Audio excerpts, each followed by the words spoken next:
guys. Welcome to the Strange History podcast, where we're going to be talking about some of the strangest history, some of the weirdest military mysteries, and some of the shit that just doesn't make any sense. I am your host. I am the ADHD, overly caffeinated, nicotine infused truck driver out there. I'm also a military veteran.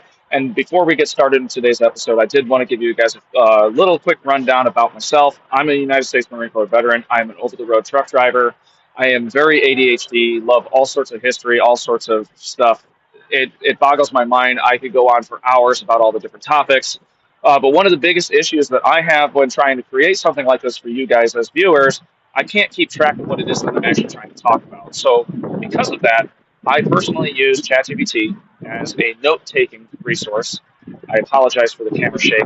It is quite windy out here. But I use ChatGPT. They are not a sponsor of the channel. I don't think they sponsor anybody, but I will say that if they wanted to, I would appreciate it, even though I'm very new. This is the first episode on this channel. But I do not do my research using ChatGPT. The only thing I use ChatGPT for is to basically make flashcards that would make sense for somebody like me who is absolutely ADHD and can't remember 5 seconds down the road what exactly it is I'm trying to talk about, by creating flashcards that just make sense. So for any of you guys who are ever having an issue with studying or having an issue with trying to remember certain things when you're in a conversation with somebody about, like a TED Talk, or you're giving a presentation for whatever reason, ChatGPT is a great tool. I personally use it. I know a couple other people that do as well.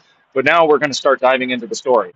So in February of 1942, the United States military opened fire on something hovering over Los Angeles.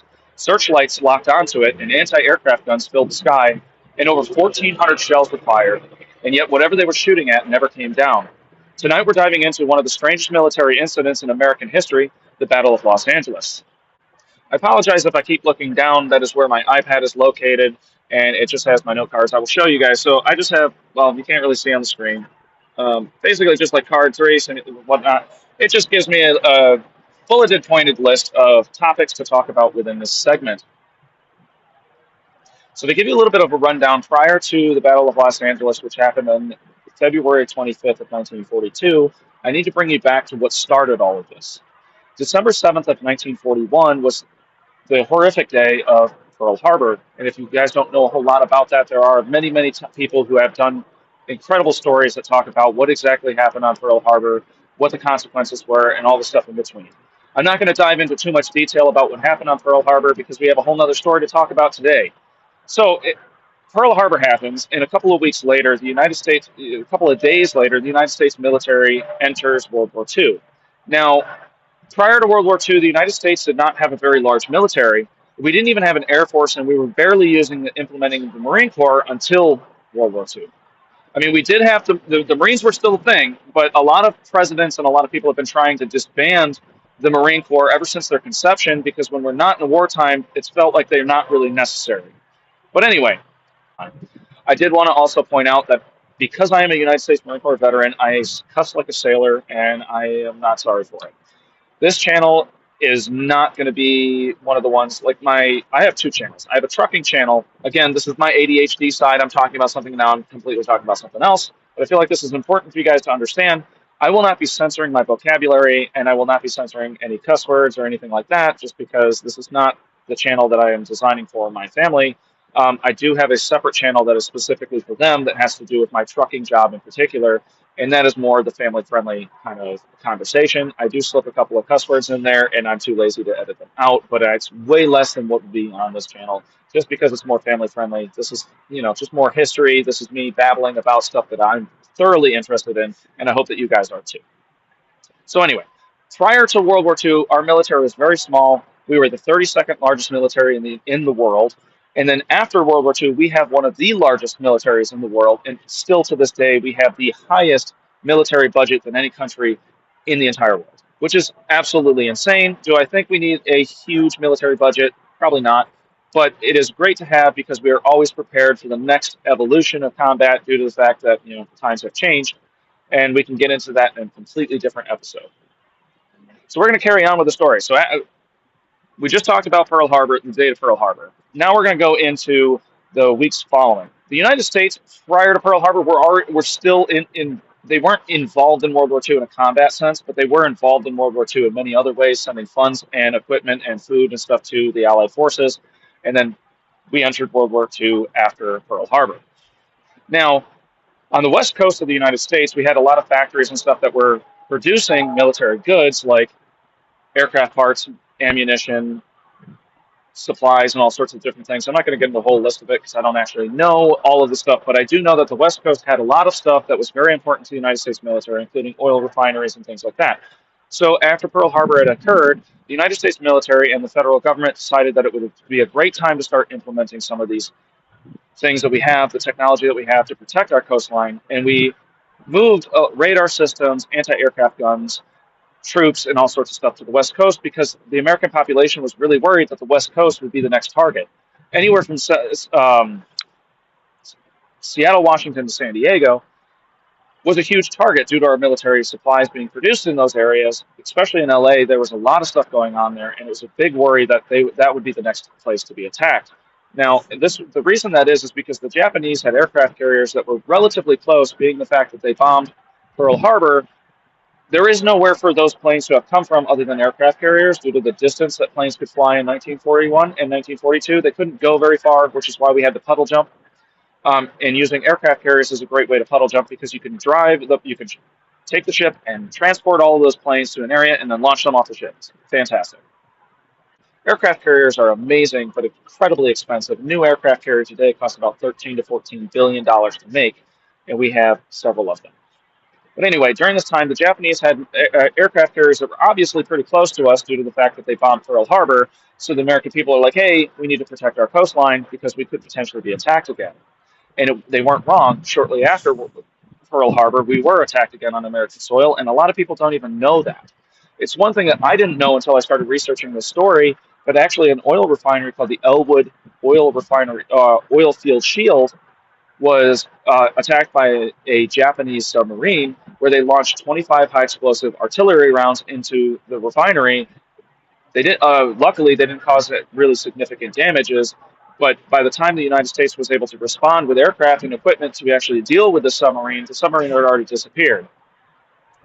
So following those days after the submarine had attacked the oil refinery, the United States was already implementing what they would call a blackout, where it's a military and civilian-run organization that was teaching people what blackouts were and what to do in these situations because air raid sirens would be going off. The city would have to go completely dark.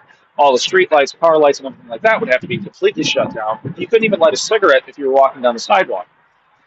But now, during a blackout, vehicles still have to be able to be transported from place to place, and as well as personnel and stuff for the military. So the military was able to still drive during these blackouts where civilian cars couldn't. And the way that they did that was red illume. As you can see, I'm lit up red by the taillights of my trailer. That's essentially what they would have, but they would be pointing toward the ground. So the United States military was able to actually navigate the roads and stuff. And the way that that happens is because when your eyes adjust to the darkness and you add a little bit of ambient light, like red light or even starlight and stuff, it helps with your depth perception and distance, and you can see a little bit further. So the United States military is doing this, but civilians aren't. So generally speaking, if you were in a blackout condition, you would have to pull over on the side of the road and shut down your car and seek shelter elsewhere. If you were walking around town, the military personnel would advise you to get indoors. So already LA is already doing blackout drills. They're doing all sorts of different things. They're testing out their air raid sirens, and they have radar systems all over the place, as well as searchlights. So during a blackout, the only lights that were permitted was the red illume on military vehicles, as well as the searchlights that would be scanning the skies for any impending aircraft that could potentially be attacking us. And the reason why we would have searchlights and stuff is actually there are two functions of the searchlights. One, it gives the enemy a target to attack instead of the buildings within the city and the civilian population. It would give them a direct target, which would generally just be a couple of soldiers instead of a bunch of civilians. So that's one thing. It's a redirection for one. It's an unintentional redirection. The second reason is actually to be able to spot aircraft so that it would assist the anti-aircraft gunners to be able to actually see the target that they're shooting at instead of firing blindly into the sky. Okay, so now we've got it all set up. And I want to ask you something. Imagine waking up in the middle of the night to air raid sirens and then watching the military start firing into the sky over your city. What would you do in this situation? I know I probably would be pretty scared. Even though I have military training, it's not something that you would commonly hear in the United States. Especially prior to World War II, everybody felt that the United States was fairly safe and that we weren't in any position where we would need to be in a wartime. So now that they've been attacked, that safety has been taken away from the American population, especially on the West Coast. And now with air raid sirens and things and anti-aircraft guns going off over the city in the middle of the night, it would scare the ever-living shit out of most people. I know it would scare me. What would it do for you? Alrighty, guys, I apologize for the weird pauses in the video. There's a lovely gentleman that has actually been talking to me periodically. He's an oversized driver that we had a cool conversation. I paid for his parking spot. You know, it was very interesting. Alrighty, so we've already talked about the Elwood Field Shield and what happened in those events. We talked about the blackouts. Now, we're going to deep dive into what exactly occurred during the Battle of Los Angeles.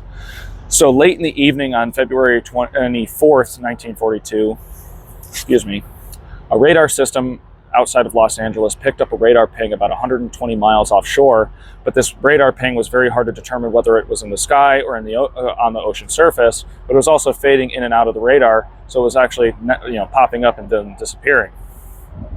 So the military goes on to an alert and prepares for a blackout, as well as getting their troops in place in case they needed to be used for anti-aircraft gunners or artillery, machine gunners, all this stuff. So they're preparing everybody for a pending attack, even though we're not 100% sure. They're just saying, hey, be forewarned, something may occur because we have this radar blip that's about 120 miles away and it is heading for Los Angeles. Later on in the night, 2 more radar systems. Hold on. I'm recording here. Anyway, I apologize for the noise. There are a lot of trucks going by. Ooh, let's get back to it. Okay, so later on, 2 more radar systems in different areas picked up a similar radar ping, but one of them associated it with approximately 25 bombers. Now, it was very hard to tell whether or not they were bombers or smaller planes, but they assumed that they would be bombers, being the fact that they were flying toward Los Angeles. So they were a little bit concerned about that, so they weapons posture was then presented and said, hey, we need to prepare for this because we have incoming aircraft. Now, what was confusing is now we have 3 radar systems. All 3 of them were having different types of pings, because the 3rd radar system was getting approximately 15 flying objects, but they were at different altitudes, flying at different speeds, which would be very weird for a military formation, especially with aircraft and stuff. They generally would be flying at similar altitudes in groups, but they'd be flying at relatively the same speed, not a bunch of different altitudes and a bunch of different speeds, and only one blip here and one blip here and one blip here. It was all hell broke loose. It's not like a formation. It was just like random. Okay, so these three radar systems were pinging off 3 different issues. Now, radar systems back then weren't very reliable, nor were they very well used, because the problem is that they were so new that a lot of people didn't know how to use them, and they were being trained on it. But now, mind you, these are 19-year-old kids, anywhere from 17 to 19 years of age. They didn't really know how to use the radar systems. They hadn't been trained on them fully, because even the people training them didn't have a whole lot of knowledge on how they operated or how to even maintain the equipment. So sometimes these radar systems would actually have an issue with a faulty wire or a loose wire or a loose connection or something like that, and they could be spoofed by weather birds, even a weather balloon, stuff like that. So they weren't super reliable. So the fact that they had 3 different radar pings is the big issue, number 1, for this whole situation. So now we have 3 radar pings, and the object is very close to Los Angeles when the searchlights start scanning the sky and a blackout goes into effect, and all the civilian population is wondering what the hell is going on, but they think it's just another drill. Mind you, this is at 2 o'clock in the morning. Now, because of this issue that they were getting with the radar systems and stuff, and they were getting closer to Los Angeles, one of the Navy, someone, I don't remember if it was on the Navy side or on the beachfront, decided it would be a great idea to assist the anti-aircraft gunners by launching a weather balloon so that they could get accurate wind readings at different altitudes so that they could adjust their rate of fire, because an anti-aircraft gun is designed to destroy aircraft by launching a projectile that goes to a certain altitude using a time delay fuse that would explode and send tiny shards of the metal casing into the aircraft, as well as sometimes what would occur with some of these anti-aircraft rounds is they would go into the aircraft and explode, which would cause a lot more damage. Now, aircraft back then compared to now, if you put some of these anti-aircraft rounds would be set to the wrong fuse delay, and they would actually go straight through the wing of the aircraft and stuff, and the aircraft wouldn't go down immediately. It would take a long time for it to go down because of this. But back then, aircraft didn't fly very fast and they didn't go very high, as where today's aircrafts and stuff at 30,000 feet, if you were to punch even a tiny little hole in the side of an aircraft due to the fact that they are pressurized versus not pressurized at different altitudes, since they're pressurized, they would explode outward when you would put a hole in the side of it. So if you shot at a aircraft at 30,000 feet and put a small hole through the side of it, it would rip the entire aircraft apart. Now, if you're at 10,000 feet and did the same exact thing, that aircraft could technically still fly for quite some distance without any problem. Now, imagine a bunch of little holes in an aircraft and it's still flying through the air. It's because there's no military aircraft in 1942 and 1941, they weren't pressurized cabins. They had air breathers and all that stuff because of this, because oxygen, when you get up into a higher altitude, there's less oxygen and you're in an enclosed space, so there's even less oxygen at that point, so they were wearing a respiratory breather, which was helping them stay awake and stuff when they're up in a higher altitude. So because of this fact, anti-aircraft shells were extremely hard to aim because you would have to lead your target before you could shoot at it, because if the plane is here and you shoot aiming at it, the plane's going to be here and your round's going to go that way. As where if you shoot this way, the aircraft will then meet the round, and then it'll explode outside of the cabin of the aircraft or even near the aircraft, ripping it to shreds, possibly killing the pilot, or just destroying the aircraft to the point where they either have to retreat or fall out of the sky and crash land. So anyway, let's get off of the topic of anti-aircraft guns. So right now, at this point in time, it's like they needed to launch this weather balloon because they needed accurate readings of the wind and stuff to help for the anti-aircraft guns to aim, because the wind can even affect the round. Sorry, that's the last thing I got to say about that. So one of the military personnel says, hey, let's launch this weather balloon to assist the anti-aircraft gunners.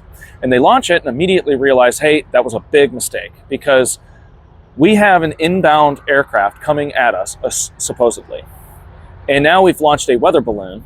It's the middle of the night. It's very dark. So if they see this weather balloon, they could potentially start shooting at it, thinking that it's an enemy aircraft. Especially with the wind going on and stuff, it would be moving, so it wouldn't be like it's just floating straight up, because that would be confusing. People just look at it and be like, what the fuck?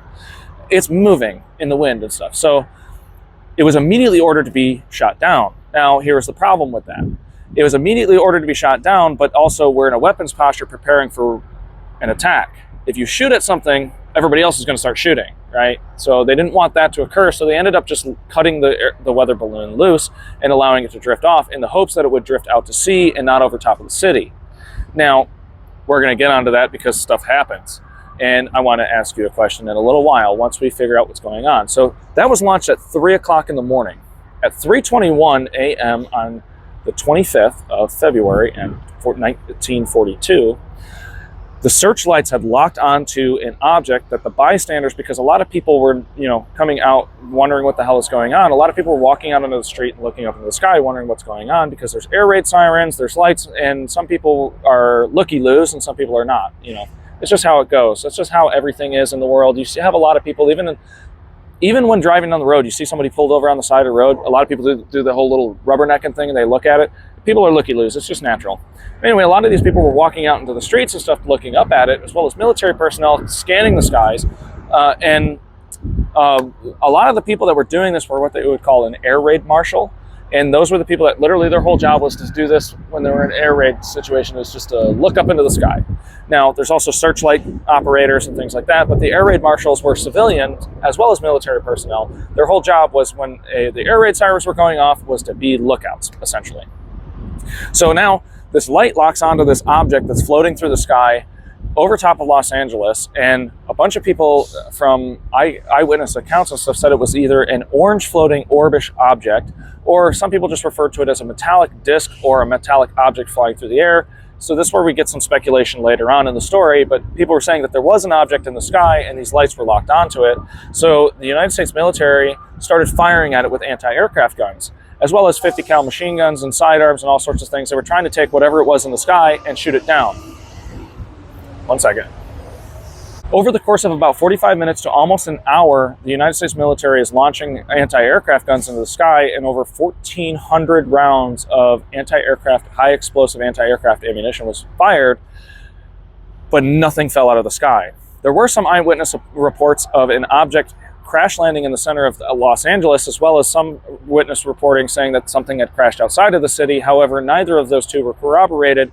However, in one instance of this situation where an object was supposedly had crash landed in the center of the city, the United States military actually shut down a section of the city to look for this object and did not allow civilians to enter that area until a couple of days later, but never corroborated whether or not an aircraft did crash land in that area.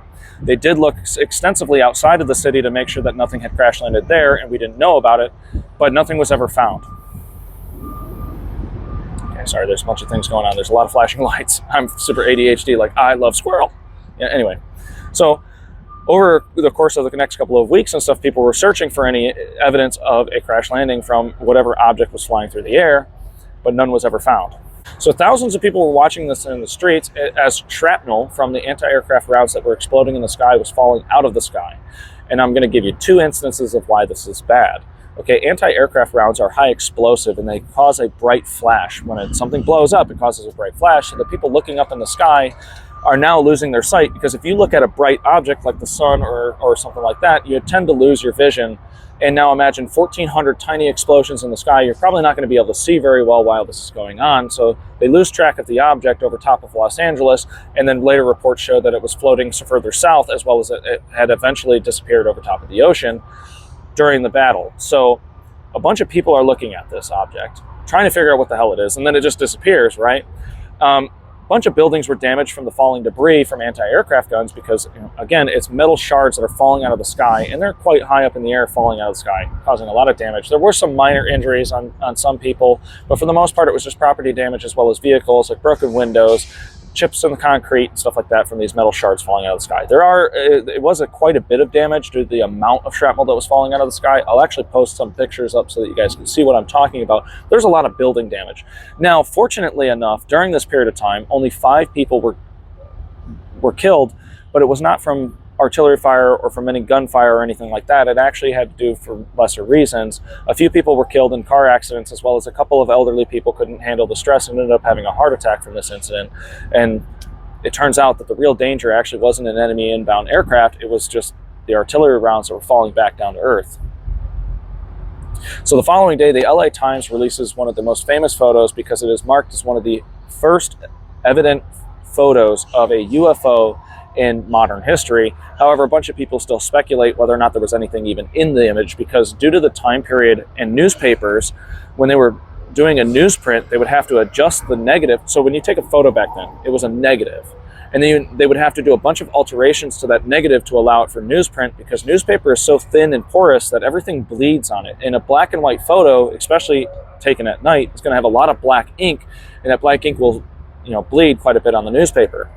So because of that, they had to alter the image quite a bit to be able to be produced for newspapers, which caused some problems with the actual image coming out, and it makes it very hard to tell what exactly is in the skies. I'm going to put the photo up for you, and I want you guys to comment down below what you think is in the sky. There's evidence of actually within all of the searchlights being pointed into one position, there is an object that looks more like a football oval-like shape in the image, but it's very hard to tell what it is, as well as there are all these little light orbs and stuff all around, and some people speculated that was just dust on the lens of the camera, which is a very common issue at this time because cameras weren't that great, or it was explosions from the anti-aircraft artillery, which still to this day, this photograph is debated on whether or not it was a UFO, an enemy aircraft, or a weather balloon, but I want you guys to tell me what you think it is based off of the photo that's in front of you.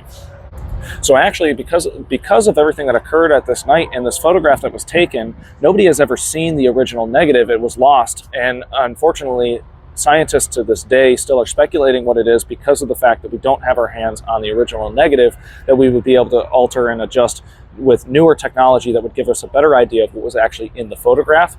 But because we only have altered photos, there is no way for us to properly identify the object, even with modern technology, due to the alterations that occurred, and we don't have access to that original negative. This photo is one of the reasons why this story never went away, even though it is not taught widely in schools and stuff, and most people have never even heard of it.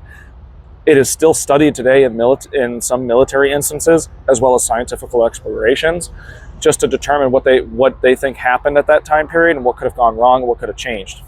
The United States Navy, the following day, actually released their after-action reports to the military and stated that this was just a false alarm caused by faulty radar systems, as well as jittery gunners. because at this time frame, remind you, we had never really been into war at this period of time, and anybody that was alive never really have seen combat. We got a bunch of 19-year-olds who have never done anything in their life other than sit around on farms and work, have never experienced gunfire and stuff like that. We're pretty scared, and due to the fact that we had been attacked a couple of days prior and a couple of weeks prior, it made the situation worse. And so the Navy believes that it was just a false alarm because of the radar system issues that I spoke about before with loose wires and things like that. They did look over one of the radar systems that had pinged an object and realized that there was actually a loose connection that was causing a spoof in the radar system, which was giving it that weird image. So they released it as just a complete false alarm, but the Army didn't agree. Their after action report stated that there was an object in the sky originally. There was an object in the sky and it was unidentified, and we weren't sure if it was Japanese or not, but we shot at it anyway. Which is kind of funny for the Army to say. We don't know what it was, but we fucking shot it anyway. But then following a couple of months later, after the incident had occurred, the United States Army released a second statement stating that it was just a weather balloon because they found out about the story of the weather balloon being released at 3 a.m. and then being cut loose and not being properly disposed of by shooting it down, which is the common practice of weather balloons. Once they were no longer needed, they would just shoot it out of the sky and there'd be remnants of it. However, the people around didn't believe that the military fired over 1,000 rounds of high explosive artillery rounds at it and nothing ever fell out of the sky. If they had shot at a weather balloon with all the shrapnel and stuff that was flying through the air and all these anti-aircraft explosions and all the 50 cal bullets and everything that were going off into the sky, somebody should have hit this object, and then you would find remnants of the balloon somewhere around the city. It wouldn't be that hard to find, but nothing was ever found. So scientists later on, even over the past 80 or so years since this incident has happened, they've chalked it up to a radar glitches, a weather balloon, or mass wartime panic. So because of that, okay, so the radar glitches, we talked about the issues that the radar systems at this time period had, which is a very common issue at that time. The radar systems are new, they're hard to maintain, and people didn't really know all the flaws that they would have happened from the factory. They didn't really know how to take care of them. Secondly, the weather balloon. We have evidence that a weather balloon was launched and it was cut loose, and people lost sight of it before the shooting had started. The third thing is what they call mass wartime panic, and that's just basically all this. The reason why people believe that there was an aircraft in the air is because of the fact that the military opened fire on something. So a lot of people just speculated, well, if they opened fire on something, there was obviously a target, and it was obviously an enemy. It wasn't a civilian plane. It wasn't something like that. It couldn't have been a weather balloon because we should be able to tell the difference from that. But because of the fact that we opened fire for over almost an hour, that there had to be Japanese coming to try to attack us. However, nobody ever found any evidence of that. And actually, after the war, the Japanese did come out with a statement stating that the only thing that they had operating in that area on that day was that submarine, and it had been there since Pearl Harbor. It was actually there prior to Pearl Harbor and assisted planes with getting into Pearl Harbor, but it wasn't close to where California. It only came in toward California after Pearl Harbor because now there's no ships doing any patrols in the area, so they were able to slip through. But the Japanese did say, hey, we didn't do this. This wasn't us. We had no planes there. So whatever you were shooting at, we have no idea what it was, but it wasn't us. But anyway, after this incident, because of this, because of the speculation and saying, well, it wasn't a Japanese plane, and we don't think it was a weather balloon because there's no evidence of it, then it had to be aliens. Okay, that's a ridiculous statement to have to say, but whatever. People believe that it was aliens, so the United States military poured millions of dollars into research to determine whether or not it was aliens. And this didn't just happen for this incident, it happened for many, many incidents for many years. And this was through a series of projects that the United States military funded through their scientific divisions. And the first project was called Project Sign. Project Sign had the mindset of, if they say it's aliens, then it's probably aliens. So they would study everything with that mindset of, hey, we're looking for a UFO or a UAP. A UAP is an unidentified aerial phenomenon, and a UFO is an unidentified flying object. Now, a UFO can refer to an unfriendly aircraft that we don't know what it is, an unfamiliar bird, or a piece of trash floating through the air. If you cannot identify it directly from where you are at, it is a UFO. As where a UAP can refer to orbs in the sky, or some of these pictures that are coming out nowadays, like a rift in reality. We're living in a simulation kind of situation. So there's two different sides of it that they were studying. And then the second project that came out, because Project Sign only ran for 2 to 3 years, I believe. Don't quote me on that. I'm not, perfect at studying everything. But the second project that came out was a project called Project Grudge. Now, Project Grudge took a completely different approach, and their approach was, let's find what it actually was, and let's just don't assume that it was aliens. So basically, what they would do is they would look at the photograph that was sent in for a UFO sighting or a UAP sighting from all over the country, and particularly in areas like heavily congested cities, because LA is still to this day one of the top places where people have UFO sightings. And it stems from this issue with the Battle of Los Angeles. So because of that, the United States military has been studying them forever, but these projects were funded by the United States military and not by civilian means.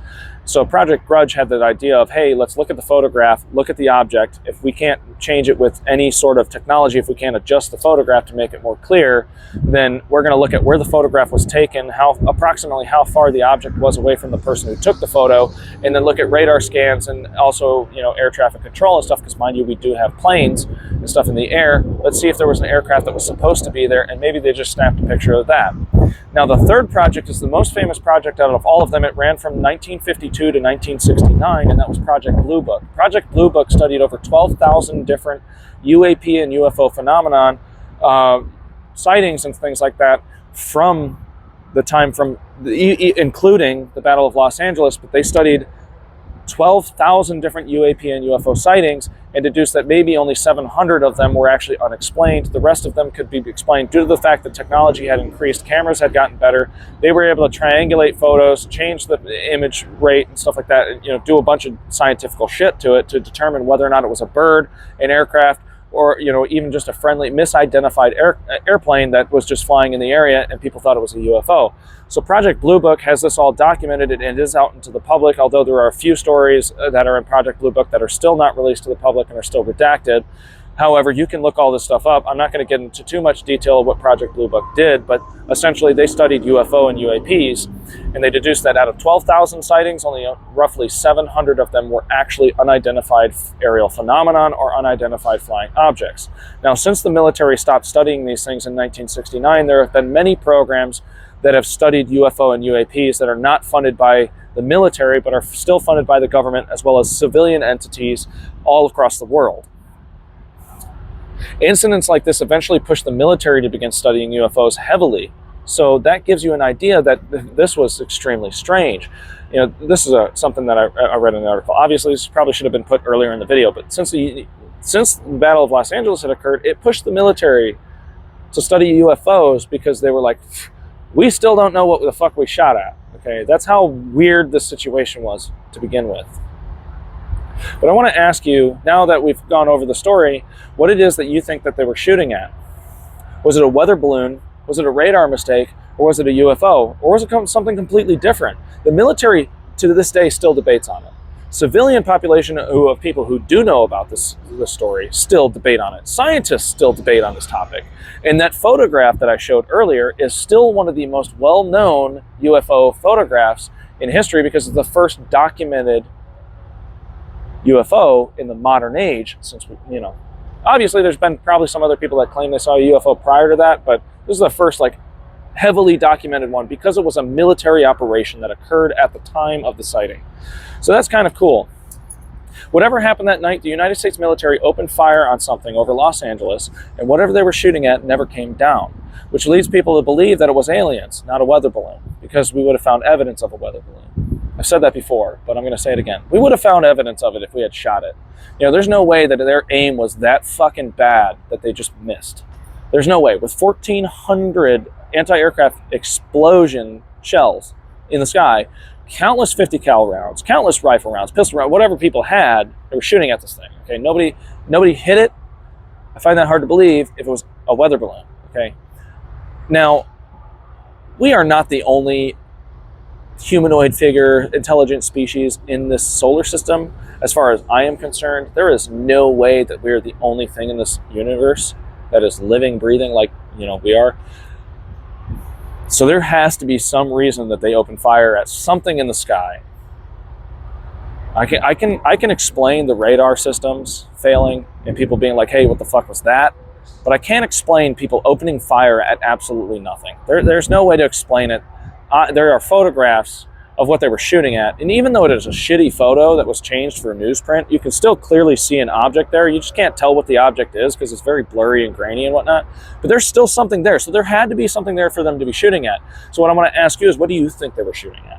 What is your opinion on this? Please drop it in the comment section and let me know what you think. I'm actually really curious because there are so many different stories out there that people that say, oh, it was just a weather balloon. Oh, it was a radar glitch. Again, both of those are explainable. If it was a radar glitch, yeah, it's weird. But we wouldn't have shot at something that we can't actually physically see. If it was a weather balloon, we'd find pieces of it on the ground, which we never did. So this is just strange to me. Although, I mean, if it was a weather balloon, this is how I can explain why there was no pieces of it, okay? First off, their aim had to be really fucking shitty for this to occur, but there was reports of the object, which was flying incredibly slow, mind you. The reports of it say that it was traveling extremely slow, which no airplane can fly that slow over top of the city and not fall out of the sky. Planes have to be moving a certain speed for them to stay in the air. So if it was moving that slow, it would have fallen out of the sky anyway without us shooting it, first off. Second off, the only other way that this could happen, the only other way that this could happen is if they had really shitty fucking aim. Because the report is that it went over LA, turned south, went south, disappeared, because there's not much between LA and San Diego. There's not a whole lot there. Went south and then ended up being spotted as it went left out towards sea. So if it was a weather balloon, okay, that's explainable of how it got there and why we never saw any remnants of it. But the problem is they shot 1,400 explosive round anti-aircraft rounds. That weather balloon would not have still been in the air had it been through there when they were shooting at it, okay? That's why I think it's aliens, just personally. But I want to know what you guys think. But anyway, guys, I want to thank you guys for joining us over here at the Strange History Podcast. We are going to continue on doing stories at least once a week of some of the strangest military incidents, some of the strangest histories. We might even throw in some paranormal activity, just all sorts of cool things. I am your host, Wesley. I am the overly caffeinated, nicotine-infused ADHD truck driver, and it's been real. We'll see you next time.